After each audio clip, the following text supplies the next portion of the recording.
श्री कृष्णाय नमः। श्री गोपीजन वल्लभाय नमः। श्रीमदाचार्य चरण कमल अथा तो धर्म जिज्ञासा का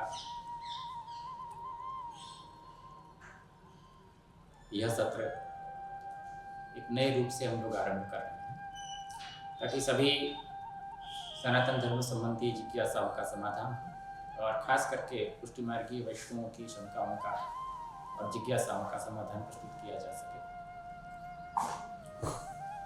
इस संदर्भ में कुछ प्रश्न आए हैं। एक प्रश्न यह है, पुष्टि मार्गीय वैष्णव सत्यनारायण कथा पाठ श्रवण करा सकते हैं, प्रसाद ले सकते हैं, वे क्या देव का स्वरूप है, अन्याश्रय होगा या नहीं? ये प्रश्न एक वैष्णव द्वारा पूछा गया है। प्रथम बात तो यह है कि सत्यनारायण की कथा का विधान अपने आप पर किसी आचार्य ने नहीं किया है और वैष्णव अपनी परंपरा में भी यह कथा कराने में नहीं आती है। इसलिए इसके लिए कोई विशेष अनुष्ठान का आयोजन करना वो अपने लिए उचित नहीं है। जो चीज़ हमें प्राप्त ही नहीं है उसका हम क्यों आयोजन करें, और जो चीज़ प्राप्त नहीं है तो स्वाभाविक बात है कि हम उसे किसी कामना से कराना चाहते हैं। तो ऐसा कोई भी कार्य अपने पुष्टि मार्ग में श्री महाप्रभु के द्वारा मान्य नहीं है। वे विष्णु के ही स्वरूप हैं, इसलिए वो भगवान कृष्ण की विभूति स्वरूप है,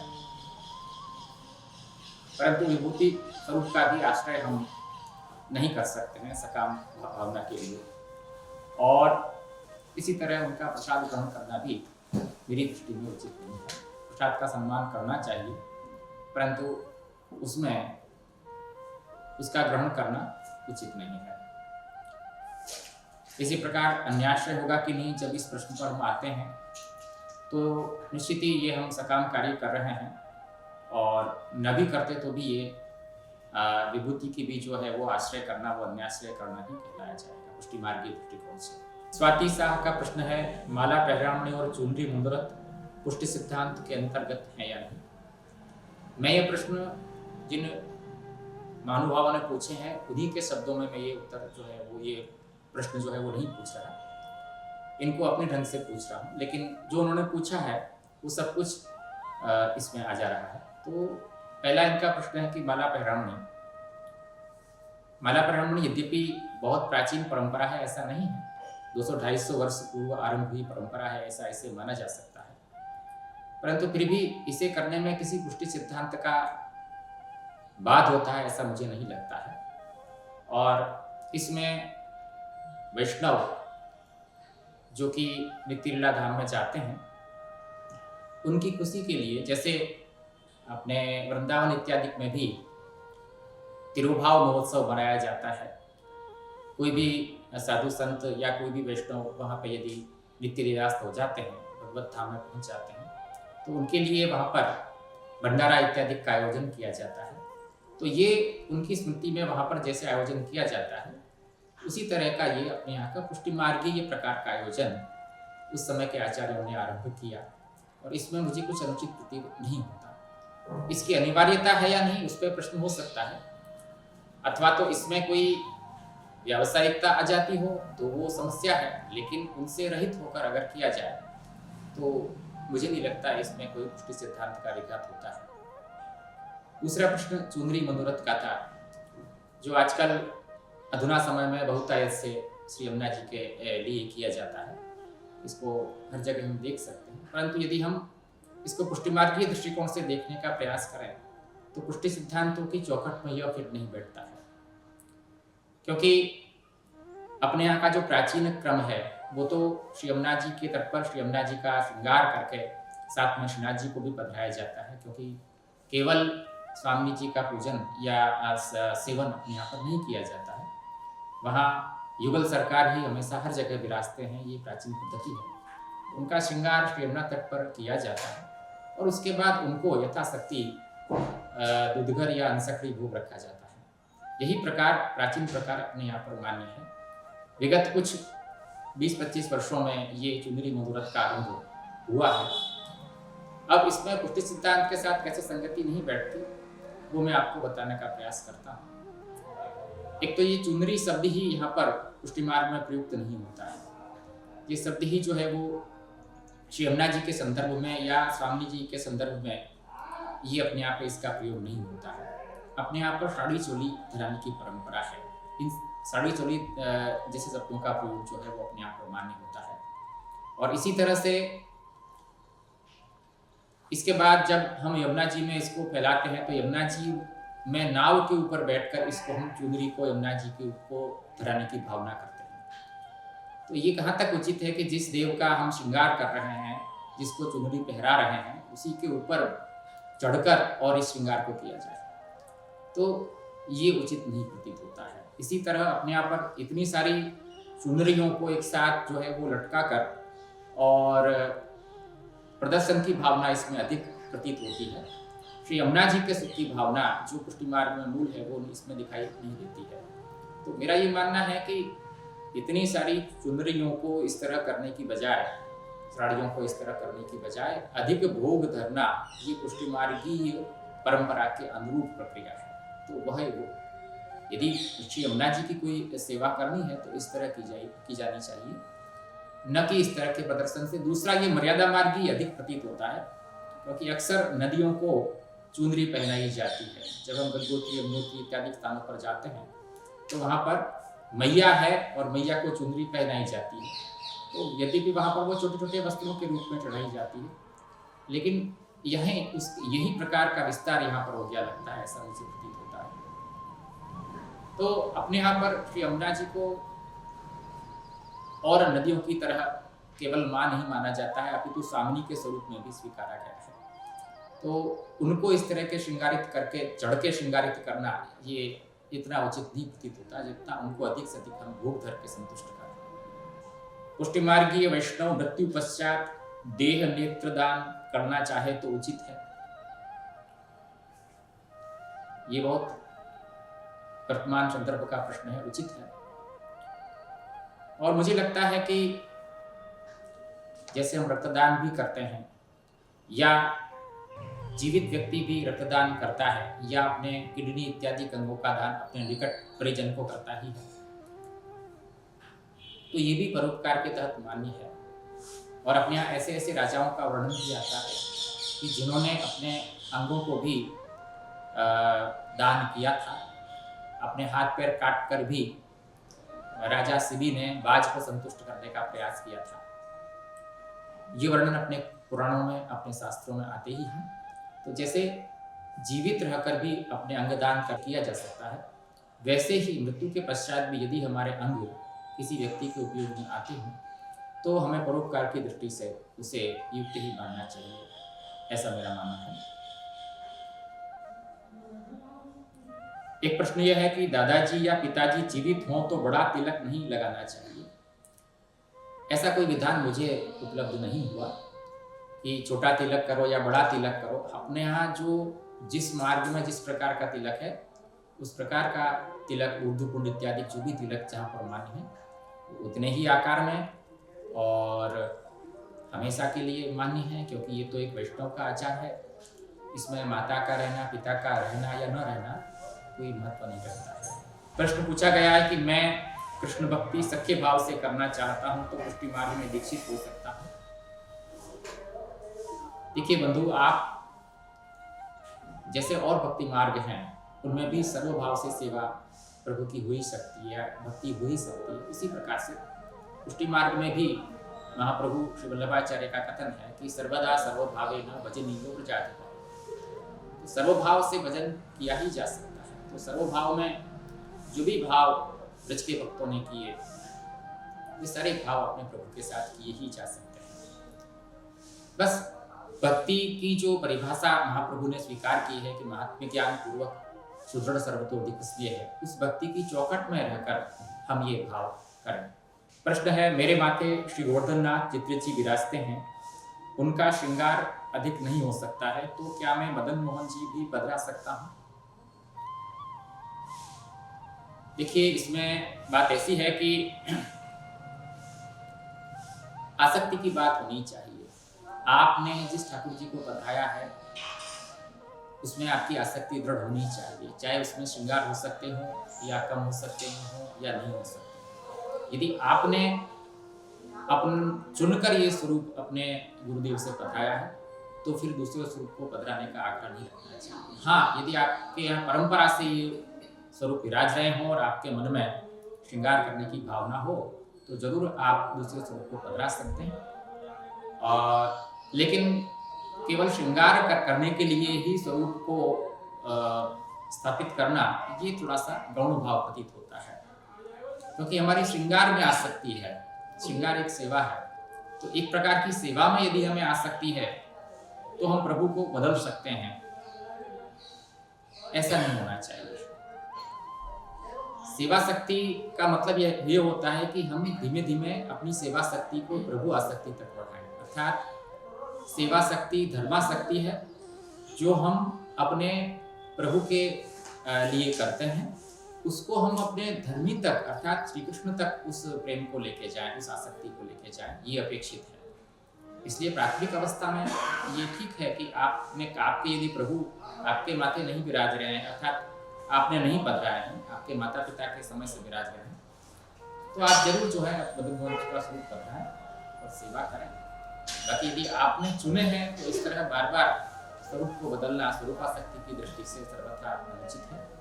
जैसे आप अपने बेटे को या अपनी माँ को या अपने किसी भाई बंधु को बदल नहीं सकते कि ये मुझे पसंद नहीं है, इसकी जगह हम किसी दूसरे को रख लें, ऐसा नहीं कर सकते।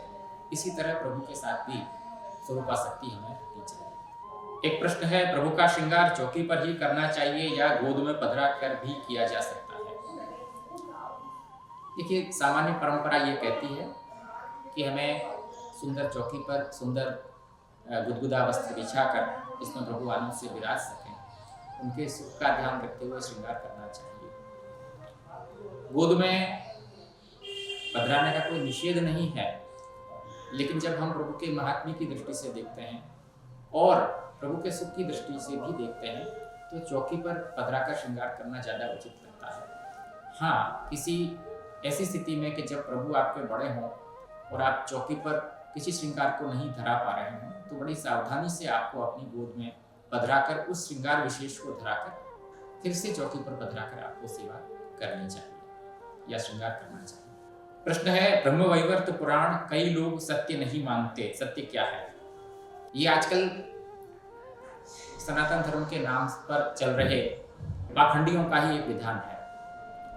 जितने भी पुराण हैं, जितनी भी स्मृतियां हैं या और भी जो शास्त्र जो हमारे ऋषि मुनियों द्वारा प्रकट हुए हैं या वेद व्यास जी द्वारा प्रकट हुए हैं, ये सभी प्रमाण हैं हमारे लिए और सत्य हैं। इतिहासकार लोग की अलग दृष्टि होती है, वे सभी पुराणों का, स्मृतियों का और काल ढूंढते हैं और काल ढूंढने के बाद ये पहले हुआ, ये शास्त्र पहले प्रकट हुआ, ये शास्त्र का प्रणयन काल बाद का है, इस तरह की मान्यता रखते हैं। परंतु हम सनातन धर्मी तो जो वैदिक सनातन धर्म के ऊपर दृढ़ विश्वास रखने वाले लोग हैं वो इस तरह की काल कल्पना नहीं करते। हमारे वेद, हमारे शास्त्र, संपूर्ण हमारा वैदिक वाङ्मय वो सारा प्रभुमय है, प्रभु के द्वारा प्रकट है, इसीलिए वो सनातन है, अर्थात हमेशा से प्रकट है और हमेशा तक है। इसलिए पुराणों को मिथ्या कहना ये नया फैशन बन गया है।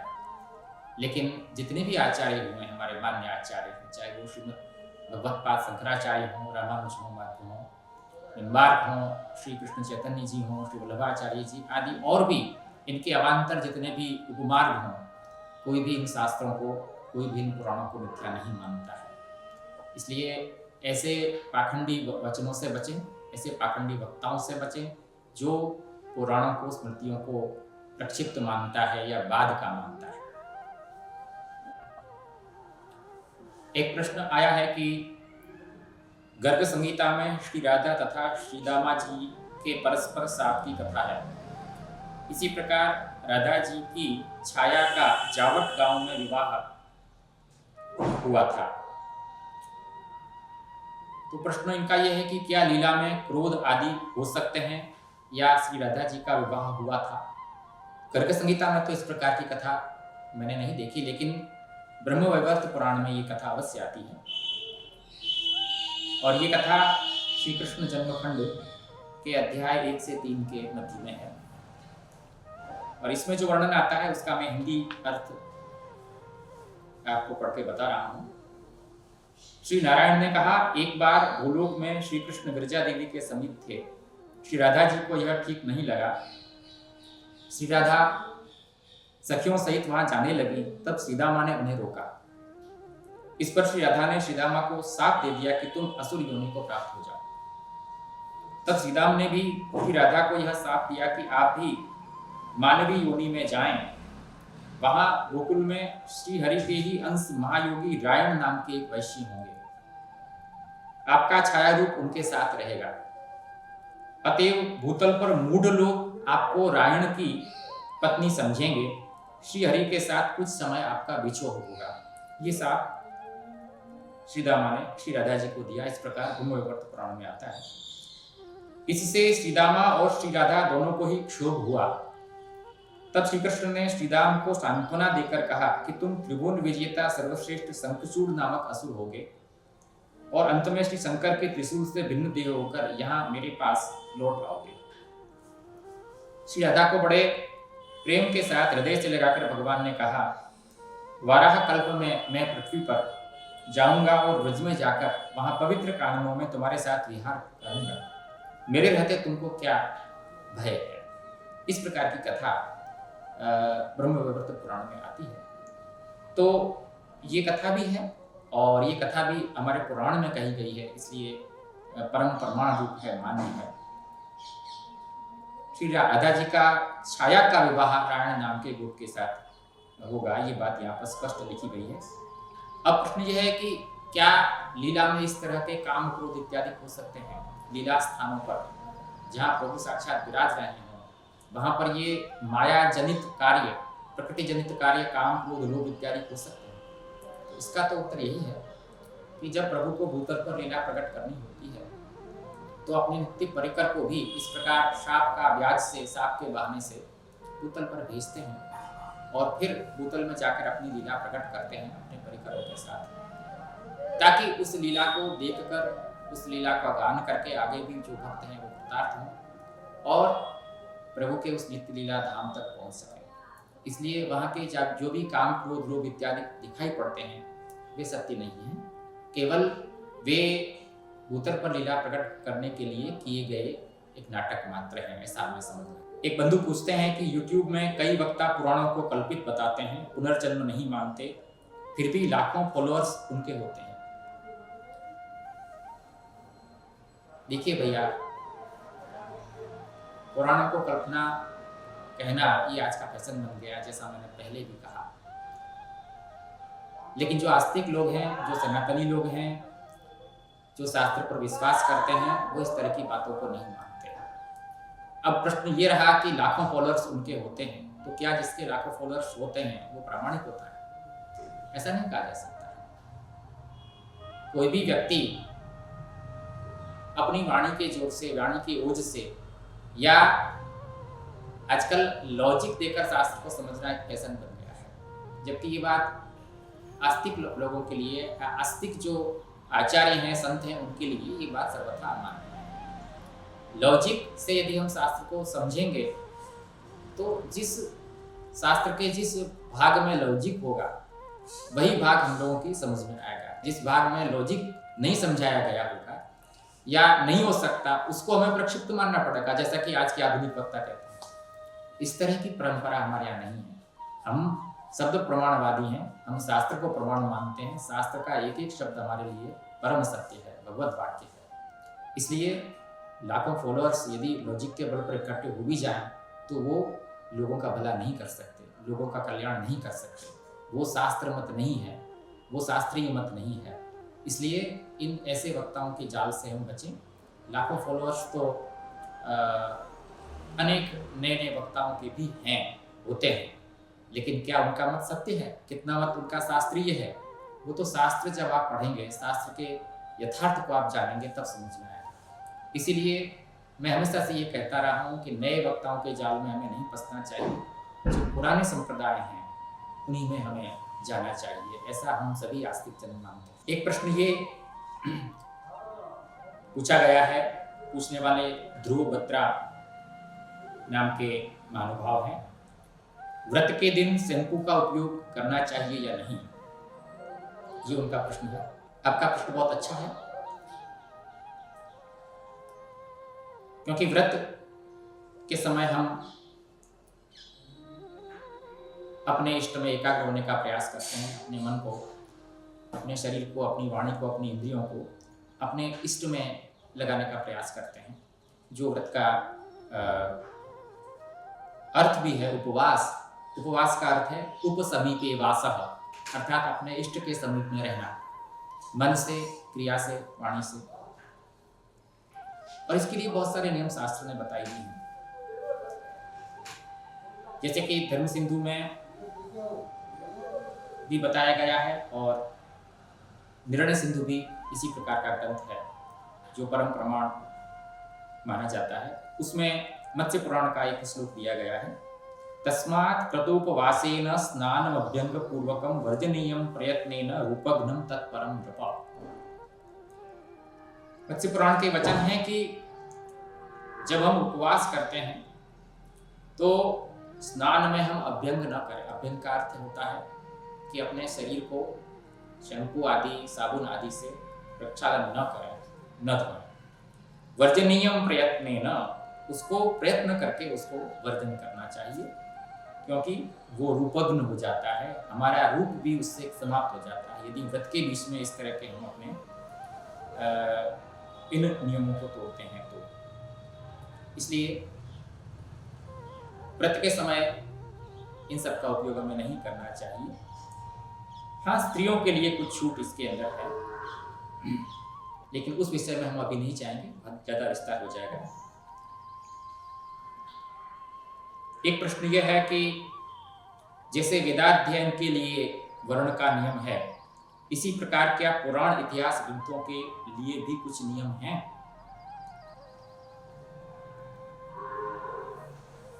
देखिए, इसका उत्तर मैं आपको देने का प्रयास करता हूं, क्योंकि आप पुष्टि मार्गीय हैं, इसलिए मैं महाप्रभु श्री वल्लभाचार्य जी का जो दृष्टिकोण है वो इसमें आपको बताने का प्रयास कर रहा हूं।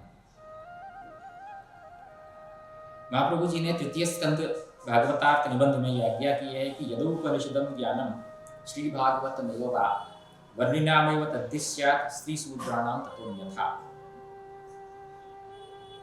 यहाँ पर यह स्पष्ट शब्दों में आप श्री ने आज्ञा की है कि भागवत वेद का तो ज्ञान खैर त्रैवर्णिक को ही, वेद का पाठ का अधिकार त्रैवर्णिक को ही है, और वो भी जो उपनीत त्रैवर्णिक है, जिसने उपनयन संस्कार लिया हुआ है, वो त्रैवर्णिक। परंतु भागवत में भी जो ब्रह्म ज्ञान का भाग है वो भी त्रैवर्ण का अधिकारक है, स्त्री शूद्र के लिए वो भाग नहीं है। श्री पुरुषोत्तम जी ने सर्वनिर्णय प्रकरण में श्री महाप्रभु जी की जो कारिका 253 और 254 है, उसके आवरण भंग में इसका विशद विवेचन किया है। वहाँ ये आपसे आज्ञा करते हैं कि महाप्रभु ने ये जो तृतीय स्कंद में कारिका लिखी, उसमें आपने ये भी लिखा है कि चतुश्लोकी भागवत ये ब्रह्म ज्ञान का भाग है, ये वेद का शुद्ध ज्ञान है, इसलिए ये शुद्ध ब्रह्म ज्ञान जो है वो स्त्री सूत्रों को नहीं पढ़ना चाहिए, इसका पाठ नहीं करना चाहिए। ये स्पष्ट वहां पर श्री महाप्रभु वल्लभाचार्य जी का मत है। प्रश्न वहां ये भी पूछा गया कि फिर तो एकादश स्कंद में जो उद्धव जी को ज्ञानोपदेश किया गया है उसको भी क्या त्रैवर्णिक नहीं पढ़ेंगे, केवल त्रैवर्णिक ही पढ़ेंगे या स्त्री सूत्र नहीं पढ़ेंगे? तो क्या नहीं, ऐसा नहीं।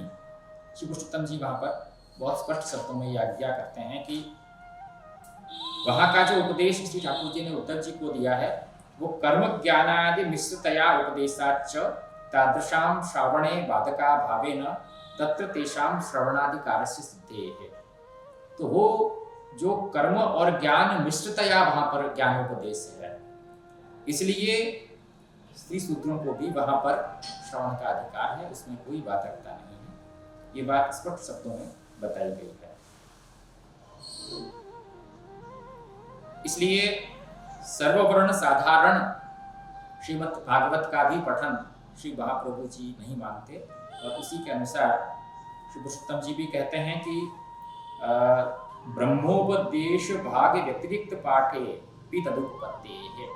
तो ब्रह्मोपदेश जहाँ पर किया गया है, तद व्यतिरिक्त भाग जो है वो स्त्री शूद्रों को पठन करना चाहिए। फिर ये शंका हो जाएगी कि फिर भागवत का पाठ यदि कोई कर रहा है या भागवत का जो अध्ययन है वो अधूरा छूट जाएगा, उसका पूर्ण जो फल है वो प्राप्त नहीं होगा उसके पाठ का, यदि कुछ अंश स्त्री और शूद्रों के लिए यदि बाधा श्रवणीय या पठनीय यदि न हो तो उसके उत्तर में वे आज्ञा करते हैं कि पुरुषोत्तम सहस्त्र नाम पाठादपि श्री भागवत पाठ सिद्धेः तैरेव उक्तत्वात्। आचार्यों ने ये भी साथ में कहा है कि पुरुषोत्तम सहस्त्र नाम का पाठ यदि कर लिया जाए तो उससे भी जो है वो श्रीमद् भागवत के पाठ का जो फल है वो मिल जाता है।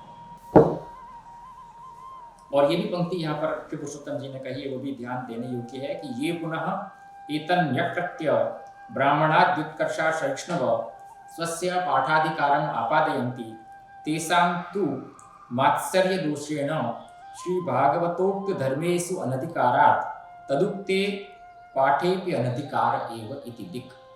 बहुत स्पष्ट शब्दों में श्री पुरुषोत्तम जी आज्ञा करते हैं कि जो भी अनधिकारी व्यक्ति श्री महाप्रभु की इस आज्ञा को तिरस्कार करके और ब्राह्मण आदि जो त्रैवर्णिक हैं उपनीत, उनके उत्कर्ष को सहन न करके मेरा भी पाठ अधिकार है, इस तरह से अपना जबरदस्ती पाठाधिकार बलात् साबित करना चाहते हैं, वे तो सभी मात्सर्य दोष से ग्रस्त हैं, अर्थात अपने अधिकार का भी अतिक्रमण करके और ईर्ष्या कर रहे हैं।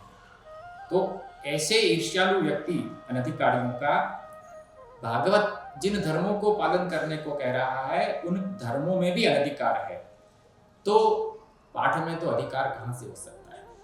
इसलिए हमें शास्त्र ने जिस मर्यादा में रहने को कहा है, जो अधिकार जिसके लिए दिया गया है, जिस देह के लिए जो योग्यता मानी गई है, वो योग्यता को हमें स्वीकारना होगा यदि हम शास्त्र पर विश्वास करते हैं।